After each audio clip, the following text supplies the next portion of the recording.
Titan Souls is a game all about fighting challenging bosses, or titans, and nothing more.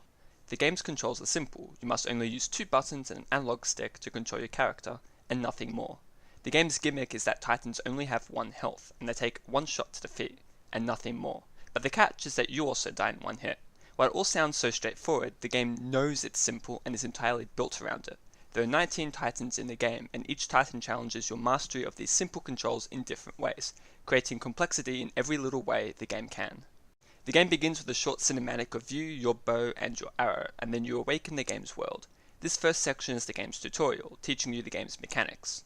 You can walk around, roll, and holding the button breaks you into a sprint, and shoot your 1 shot. The game also expertly teaches you that if you hold the fire button without an arrow, it is called back to you, which can do damage once it moves fast enough. These are the controls that you use throughout the entire game. Nothing new is ever added, and any new mechanics are related to specific titans only. The first 4 titans act as simple challenges that allows you to learn how the controls work, and teaches you how every titan in the game will try to kill you. After defeating these 4 titans, you are thrown into the real game. If whatever gameplay I've shown looks interesting to you, then I recommend that you turn the video off and play Titan Souls. There's a free demo of just this tutorial section that you can experience if the game looks interesting, but you're still on the fence about purchasing it. In my opinion, seeing more of the fights ruins some of the game's challenge, and this video isn't going anywhere.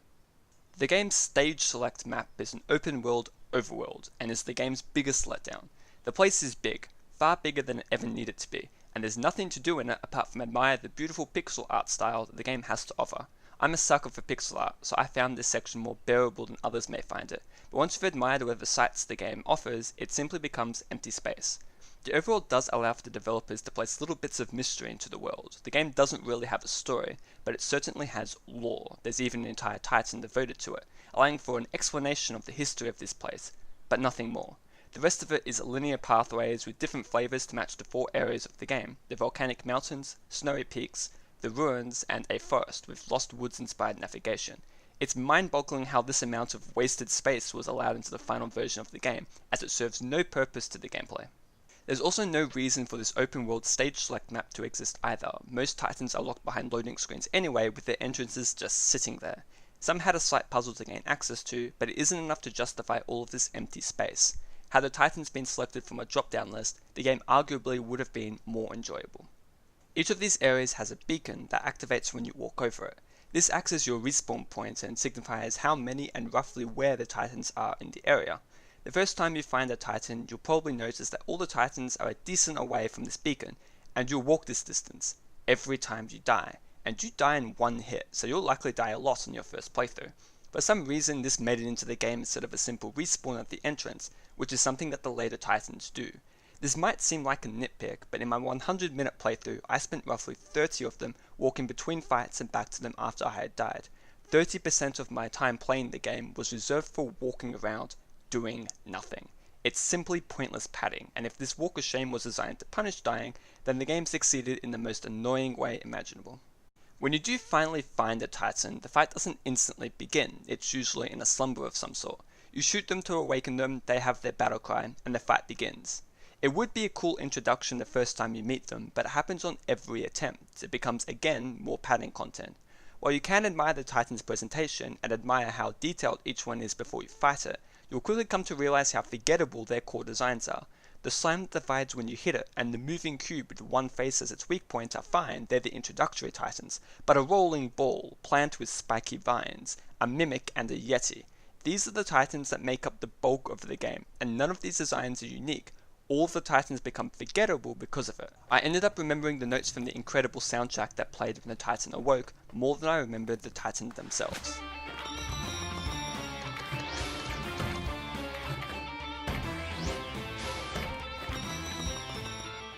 Sometimes the Awakening cinematic reveals the weakness of the Titan, against Knight Elhanan for example, but that was 1 time out of 19. Aside from that, it's just needless padding, as many of the weak points are very well communicated, and it's obvious at a glance where you're supposed to shoot from the second you begin, and the challenge of the game is figuring out how to shoot it through observational play.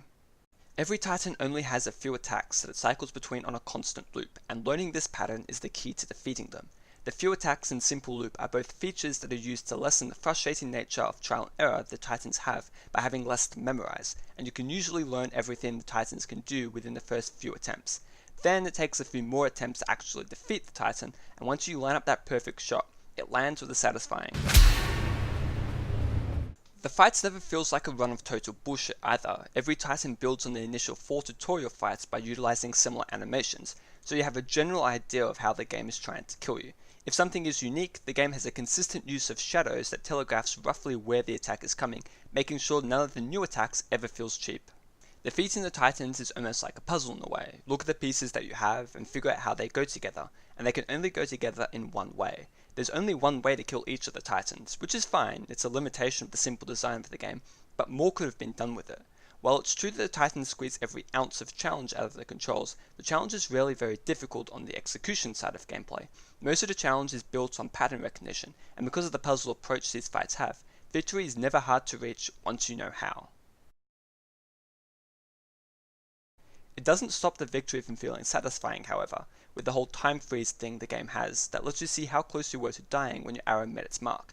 It's cool maybe the first few times, but after that it becomes more padding, especially since absorbing the Titan's soul is painfully slow. What isn't painfully slow is killing the Titans, and some fights can end in seconds.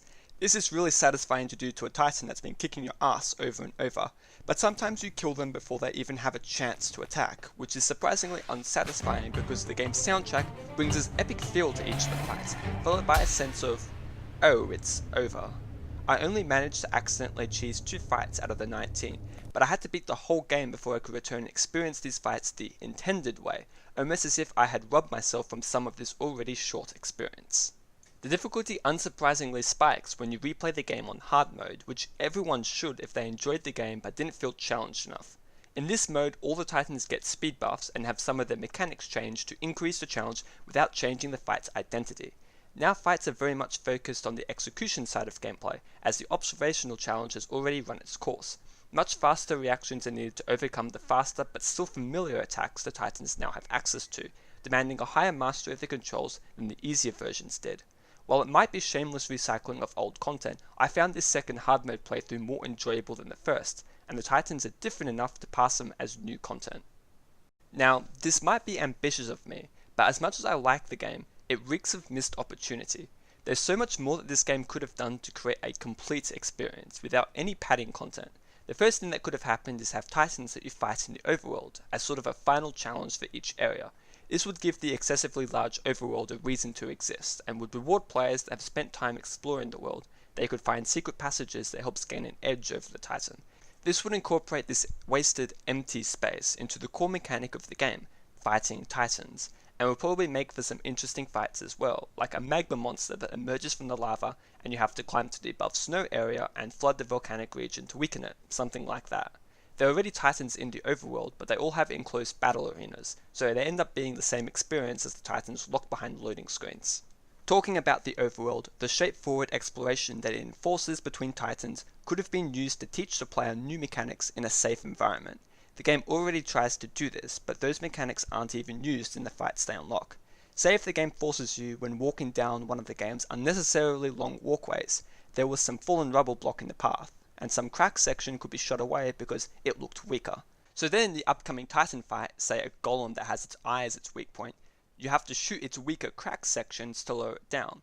Players don't have to learn this mechanic through frustrating trial and error because learning this mechanic is a prerequisite to fighting the Titan. It would allow more complex mechanics to be introduced to the fights, allowing for more interesting and diverse Titans without changing too much more of the game. This would, however, also force the world to be more linear in its design, which because of how massive the overworld already is, and how Titans can be fought in any order, is something the developers clearly wanted to avoid. But instead of talking about what the game could have added in, let's talk about what the game already has that could have been utilized in fights, but for some unknown reason isn't, and that's having arenas with some level of verticality. The Overworld has made it clear that the developers can create worlds within this game that have some level of verticality, so why every Titan arena is a simple flat plane is beyond me. There could have been many bland ideas, such as the rolling ball, made interesting with a unique arena design, and there could have even been a Titan fight where the whole challenge is climbing up to its weak point intact. There could have been so much more Titan Souls could have accomplished to make a solid but otherwise bland experience so much more memorable and interesting. The entire game feels as if it's the first section of gameplay before being thrown into another large map with all new titans and all new challenges to overcome, yet past the locked door was the final stages of the game. While it's true that the Titan Souls challenges you on a mastery of its controls, it never combines any of its challenges. Every Titan is one straightforward challenge with one straightforward solution, and once you've overcome that challenge, it's completely forgotten, never to be tested again. As it is today, Titan Souls is a solid experience for those who enjoy well-designed games, and who don't mind suffering through all the padding that weighs the game down.